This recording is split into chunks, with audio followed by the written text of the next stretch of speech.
Hello guys, welcome back to a new episode of Quick Guide.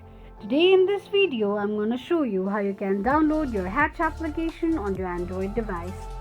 Keep watching the video till the end. To download your Hatch application, firstly open your Play Store.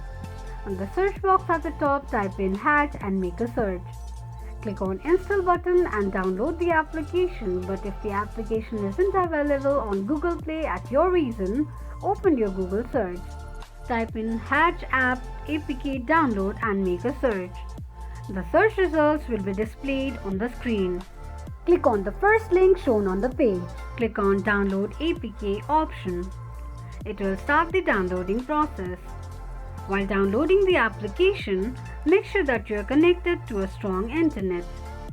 After downloading the application, click on an Install button to start the installation process. After installation process is completed, tap on Open button to launch the application. Open the application and that is how you will be able to download Hatch application on Android device quickly and easily just in few steps. If you have any thoughts or queries, let us know in the comment section. Don't forget to subscribe to our channel. Also press the notification bell icon so that YouTube will notify you whenever we post a new video.